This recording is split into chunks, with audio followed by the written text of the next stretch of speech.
So I came out here today to look at this Extinction Rebellion XReadiness survival guide. Check here, it's on here, and on here seems to be the risks that we are likely to encounter in the climate emergency. So let's start with the checklist.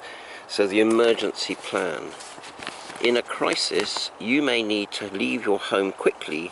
Planning in advance saves time and reduces panic. I absolutely agree with that. Everyone should know where the go bag is. The go bag, one go bag? Okay, so onto the go bag. So I'm not going to list the go bag, but one of the things I'm going to say is that in there is knife. The UK has all sorts of knife laws. You need to have really good reason to have one. These go bags are missing key components, so this is what I'm going to talk about now. Key components missing from the go bag. Sleeping kit. There's stuff for, cold environment add-ons, hot environment add-ons, but there's nothing in which to sleep, and there's nothing for shelter. So let's think about that for a moment. Okay, so you arrive at your location out in the middle of the countryside, and it looks like this. Right, you've chosen this location because there's no one here, but you've got to have a plan. And the thing is, there's enough materials here to make fires, to have shelters, and to be far enough away from people on footpaths or roads to notice that there's anything going on. And it would also be possible to camouflage your fire here. So how long is it going to take to put yourself a shelter up in this location, and what materials or tools will you need? Well, the materials are out here in the wood, and the other materials are out there in the reed bed. And then you have plenty of firewood everywhere. It's on the ground everywhere. It's in the trees. There's plenty of standing dead trees. There's wood here, whether the weather is awful and raining or whether it's under snow, it is possible to find. And so that thing of one of the things that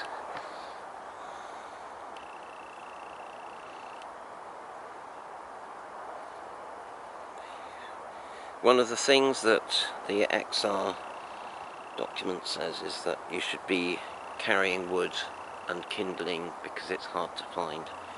I'm just going to say it's everywhere out here.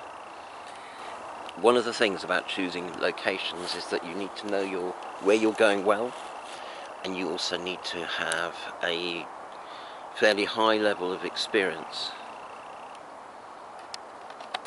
So what is not in XR's bug out bag?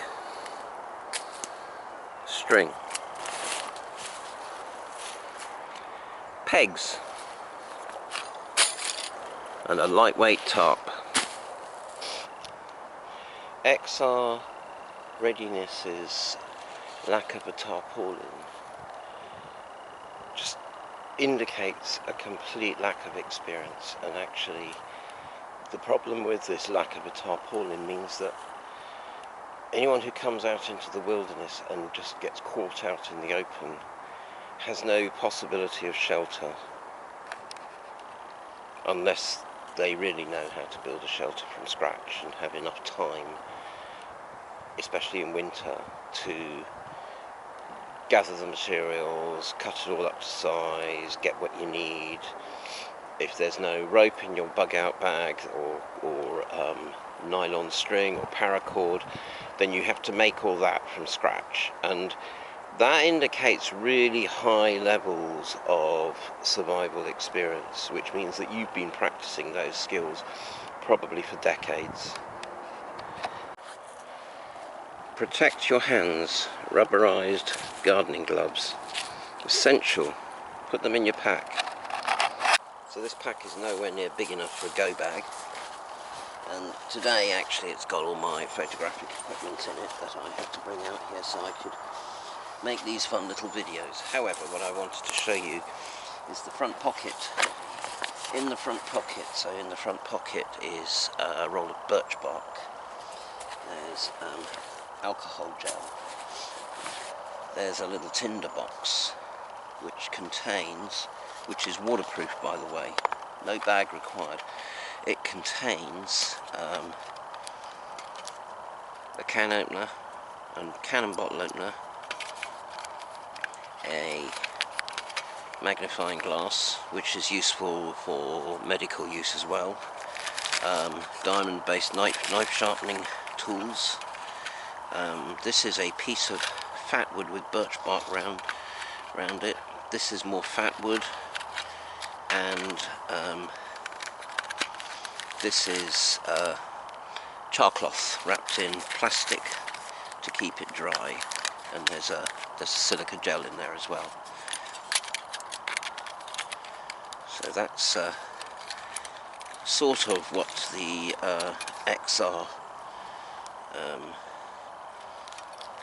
XReadiness suggests, except it always has my slant on it to cover my skill.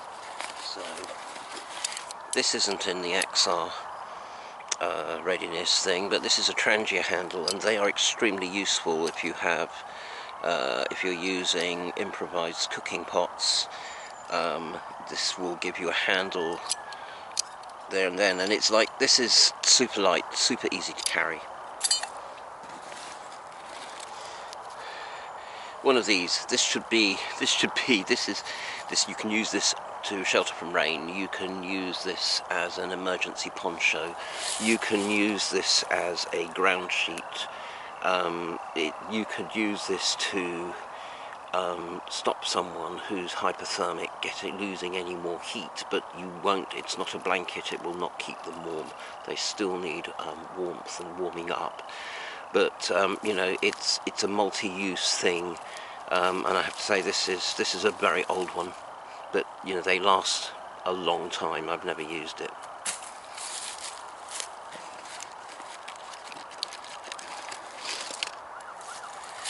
Whistles. That's a distress whistle. That's a noise-making whistle. Okay, silver compasses. I've done a lot of comparisons of compasses. Silver are the best.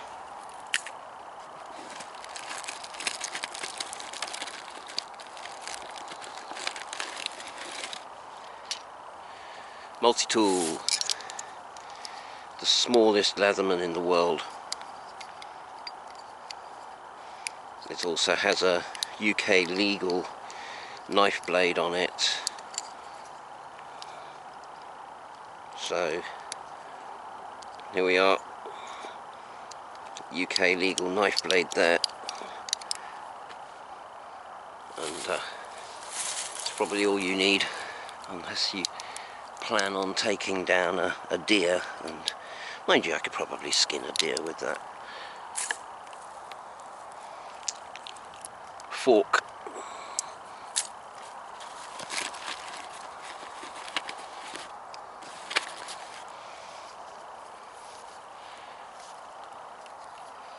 Ferro rod and striker.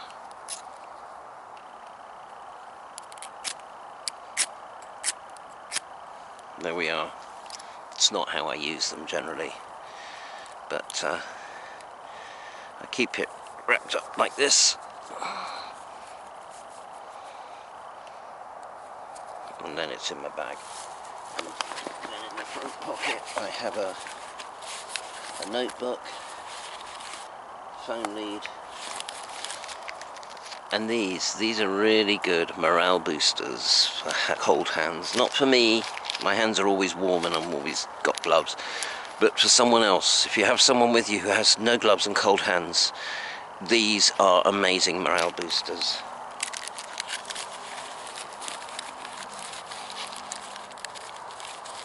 Pens, nail clippers, always have my nail clippers. I hate having long nails. Sharpie pen. It's good for my arthritis. They're good for just warming your hands up. Lose a few short calories, do that for a little bit, and you've got warm hands again.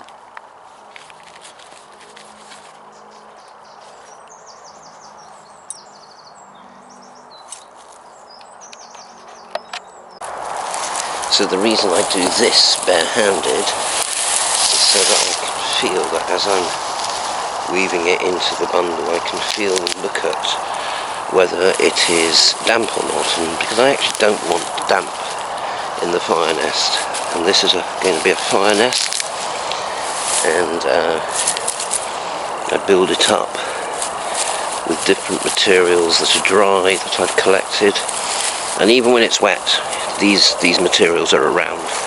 It's just a case of knowing where to find them and looking for them. This is the next thing that I need here.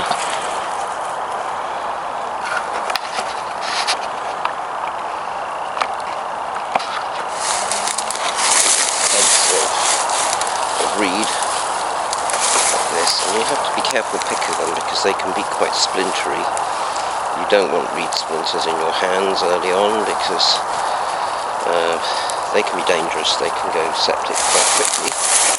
And then to break the reed and mix some of the reed in, and usually mix it into the middle of the bundle like this, keeping the reed seed head there in the top of the bundle, and that's done. I have 2 bundles. I always gather 2 bundles just in case one fails. So now I'm really aware that the wind is coming in from my left here. It's coming in this way. It's going to be useful for lighting these. So what I'm now doing is getting out some of this char cloth, which I made in the summer, and you can see that video, and I'm putting that in there. Now, as a rule, I don't tend to light char cloth from a flint and steel into the bundle like that, so I'm just putting that there for safekeeping, and what I'm actually going to do is to use this bundle. And the reason that I'm doing this is that I'm also going to shave some fat wood into it with my little multi-tool. I just want to show how easy and how good this knife is for doing this, and actually this is what you actually want the fat wood to look like.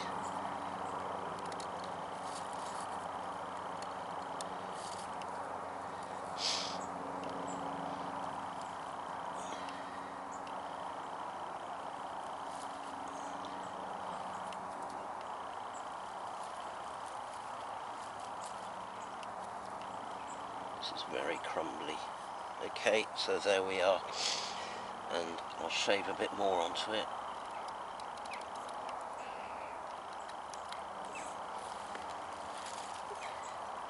Sometimes does that, it's a bit sprongy. Right, so sometimes it's really hard to just scrape down into it like that, and we could try. So that's just caught. Can you see there? They're starting to glow. I'm going to zoom in.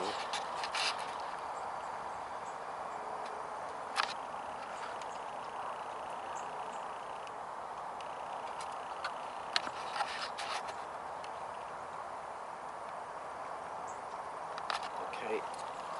So at this point,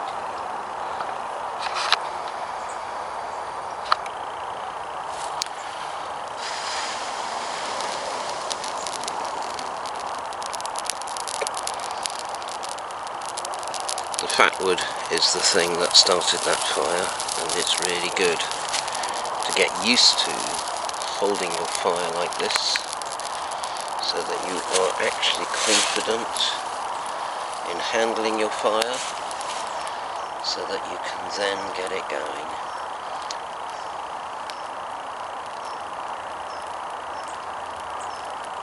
And what you then do is you'd put it down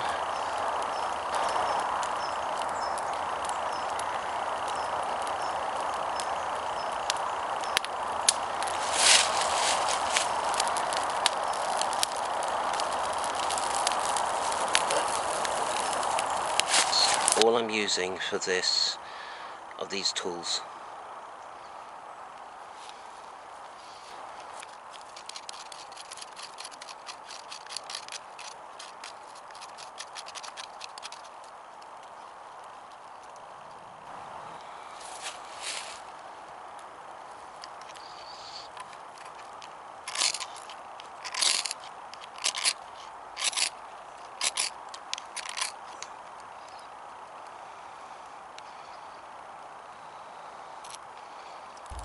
So this is an alternative to cotton wool or dryer lint.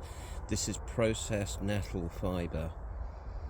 There we are. It's this is what tow used to look like. Tow that was collected from below the looms and the